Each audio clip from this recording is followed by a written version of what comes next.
xibaar yu wér te wóor ca tàng-tàng ba abonnez-vous pour ngeen di mën di jot suñuy vidéo. dal leen ak jàmm seen chaîne bi di Buzz 221HD kii di Badara Gadiaga te akub chroniqueur bu kenn dootu présenté ci réew mi di Sénégal donte démb waa chambre d'accusation daal dina ñuy dëggal ndogal li nga xam ne moom la juge du premier cabinet jëloon te moom mooy daal di may kookee di Badara Gadiaga akub liberté provisoire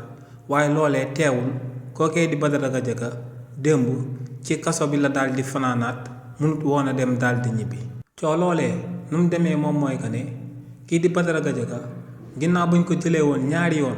ci fañ ko tëjoon ca kaso ba ca Rëbës demoon daal di koy auditionné dans le fond jëmale ko ci dossier bi kookee kàddu mu yëkkati woon bu njëkk ba moom la yëkkatiwaat te li ni mel moom moo sababoon avocat mi amaloon akub demande de liberté provisoire daal di koy sàkku ci juge du premier cabinet bi nga xam ne moom moo yore dossier bi. li ni mel moom moo sababoon ci mois de septembre bi ñu génnoon juge du premier cabinet mayoon akub liberté provisoire kookee di Badara Gadiaga ngir mu daal di bàyyeekoo ci kaso bi waaye nag lu juge du premier cabinet mayoon liberté provisoire kookee di Badara Gadiaga teewul woon mu mun a daal di génn ci kaso bi ndax waa parquet général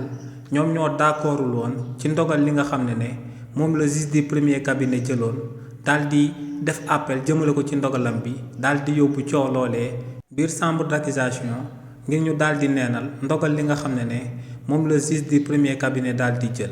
waaye nag waa chambre d'accusation démb lañ génnee seen ndogal daal di xamal waa parquet que ne ñoom ànd nañ ci ndogal li nga xam ne moom la juge du premier cabinet daal di jël te moom mooy que ne kii di Badara Gadiaga nañ ko may akub liberté provisoire mu dem daal di ñibbi waaye nag ndogal li nga xam ne démb waa chambre d'accusation daal di nañ koy jël si li ni mel waa parquet mi nga xam ne mun nañoo toppaat ndogal loolee en cassation am nañ ci akub délai 7 jours ngir daal di topp ndogal loolee waa chambre criminelle daal di jël ngir daal di koy yóbbu ca cour suprême. donc actuellement kii di Badara Gadiaga lenn rek moom moo ko mën a daal di génnee ci kaso bi mu dem daal di ñibbi te moom mooy que ne waa parquet général daal di wax que ne